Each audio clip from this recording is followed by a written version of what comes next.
Hello friends, welcome to our channel 4G Education, free and quality education for all. మీలో ఇంకెవరన్నా మా 4G education YouTube ఛానల్ని subscribe చేసుకున్నట్టయితే subscribe చేసుకోండి. అదేవిధంగా పక్కన బెల్ ఐకాన్ని క్లిక్ చేయండి. ఈరోజు ఆర్పిఎఫ్ ఎస్ఐ థర్డ్ షిఫ్ట్లో అడిగిన క్వశ్చన్ అండ్ ఆన్సర్స్ చూద్దాము. ఫస్ట్ క్వశ్చన్ వచ్చేసరికి ఎనాలజీ క్వశ్చన్. స్క్వేర్ అనేది పారామీటర్ అనేటైతే సర్కిల్ అనేది ఏమవుతుంది? స్క్వేర్ అనేది పారామీటర్ అయితే సర్కిల్ ఏమవుతుంది? ఆన్సర్ వచ్చేసరికి సర్కిఫరెన్స్. సర్కిల్ అనేది చుట్టుకొలత. సర్కిఫరెన్స్ అనేది చుట్టుకొలత. సర్కిఫరెన్స్ అంటే ఇక నెక్స్ట్ క్వశ్చన్ వచ్చేసరికి 15, 31, 63, 127 దీని తర్వాత నెంబర్ ఎంత? 15, 31, 63, 127 దీని తర్వాత నెంబర్ ఎంత? ఓకే చూడండి. 15కి 2తో మల్టిప్లై చేసి 15 2తో మల్టిప్లై చేసి +1 యాడ్ చేస్తే 31 వచ్చింది. గమనించారు లేదా? నెక్స్ట్ 31కి కూడా సేమ్ 2తో మల్టిప్లై చేసి +1 యాడ్ చేస్తే 63. సేమ్ 63కి 2తో మల్టిప్లై చేస్తే 126 +1. సేమ్ 127 కూడా సేమ్ చేయాలన్నమాట. ఇంటూ 2 అంటే 127, ఇంటూ 2 అంటే 254 +1. ఆన్సర్ ఎంత? 255.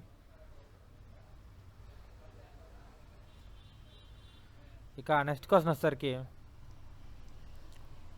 15, 58, 61, 66, 73, 84 దీని తర్వాత నెంబర్ ఎంత?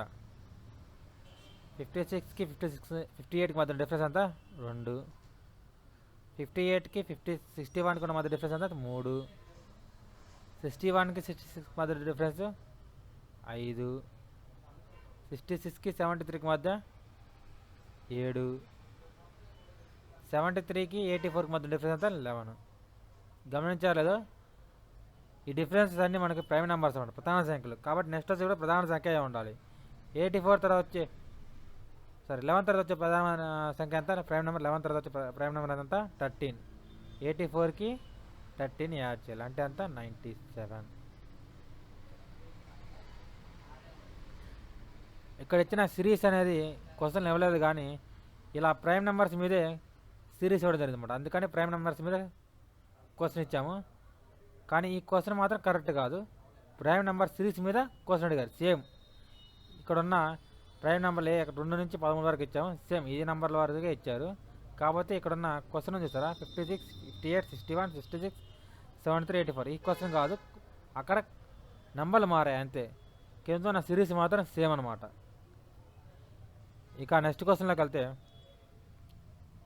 కృష్ణ, గణేష్, సుమేధ్ వీళ్ళ దగ్గర కొంత డబ్బు ఉందంట. ఎంత నిష్పత్తిలో ఉందంట? ఆ డబ్బు కూడా 3:5:7 నిష్పత్తిలో ఉంది. అయితే సుమేధ్ కృష్ణ కంటే 448 రూపాయలు ఎక్కువగా ఉన్నాయి. అయితే గణేష్ దగ్గర ఎంత ఉన్నాయని అడగడం జరిగింది అనమాట. క్వశ్చన్ మళ్ళీ చెప్తాను. కృష్ణ, గణేష్, సుమేధ్ వాళ్ళ దగ్గర కొంత మనీ ఉంది. అది ఎంత రేషియోలో ఉందంటే 3:5:7 రేషియోలో ఉందన్నమాట. సుమేధ్ కృష్ణ కంటే 448 రూపాయలు ఎక్కువ ఉన్నాయి సుమేధ్ దగ్గర. అయితే గణేష్ దగ్గర ఎంత ఉన్నాయని క్వశ్చన్ అడగడం జరిగింది. సింపుల్. సుమేధ్ కృష్ణ కంటే ఎంత ఎక్కువ ఉన్నాయి? 448 రూపాయలు ఎక్కువ ఉన్నాయి.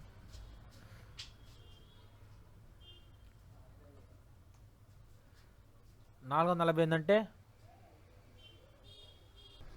ఇక్కడ కృష్ణ యొక్క సుమేధ్ యొక్క డిఫరెన్స్ అంటే ఇక్కడ రేషియోలో డిఫరెన్స్ కూడా తీసుకోవాలి కదా. ఈ రేషియోలో 7 నుంచి 3 చేస్తే అంత 4 అంటే డిఫరెన్స్ అంతా ఇద్దరి మధ్య ఉన్నది 4. అంటే 140 ఎంత అవుతుంది? 448/4 అంటే 112. 112.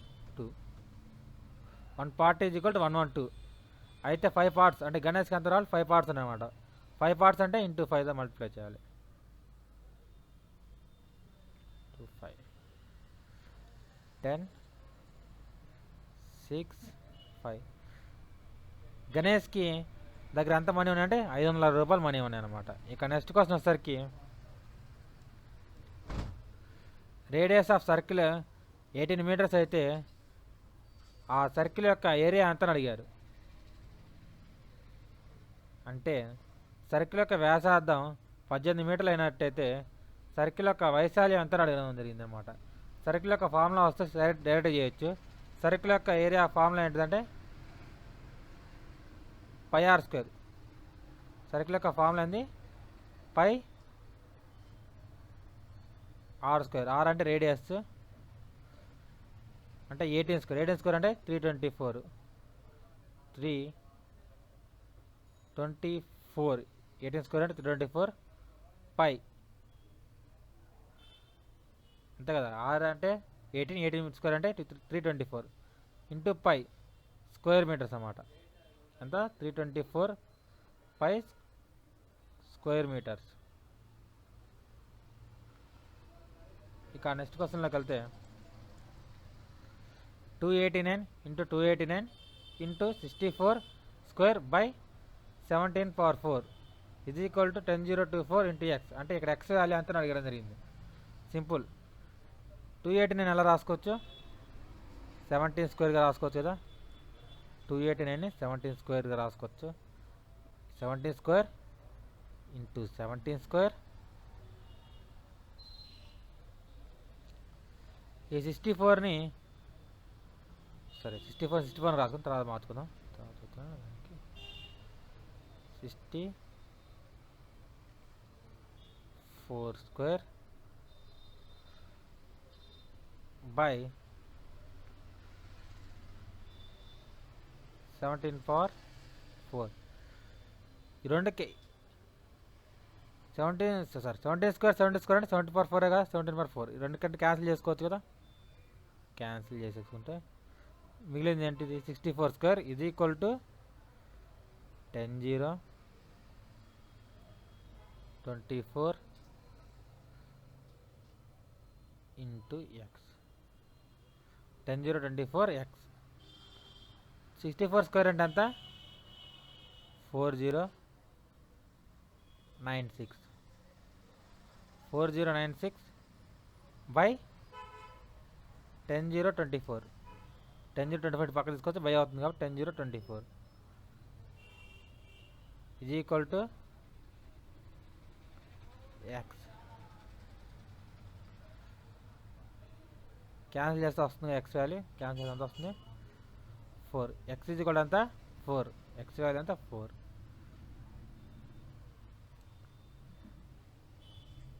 ఇక జనరల్ అవేర్నెస్ క్వశ్చన్లోకి వెళ్తే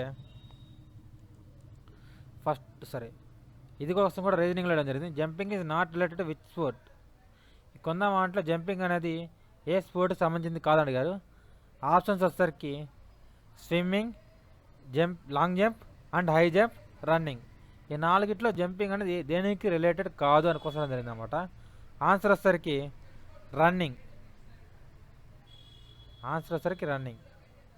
ఇక నెక్స్ట్ క్వశ్చన్లోకి వెళ్తే SPARRF యొక్క మిర్రర్ ఇమేజ్ ఏంటి అడిగారు. ఈ షిఫ్ట్లో ఒక మిర్రర్ ఇమేజ్ ఒకటి, వాటర్ ఇమేజ్ ఒకటి అడిగారు. వాటర్ ఇమేజ్ మనకు తెలియదు. మిర్రర్ ఇమేజ్ వచ్చేసరికి SPARRF. దీని యొక్క మిర్రర్ ఇమేజ్ చేసి మీ కింద కామెంట్ బాక్స్లో కామెంట్ చేయండి కుదిరితే. సేమ్ రైట్ లెఫ్ట్ అవుతుంది, లెఫ్ట్ రైట్ అవుతుంది అంతే దీంట్లో. ఇక నెక్స్ట్ క్వశ్చన్ వచ్చేసరికి జనరల్ అవేర్నెస్ క్వశ్చన్స్. ఇక్కడ నుంచి ఏ ఖండంలో విక్టోరియా సరస్సు ఉంది.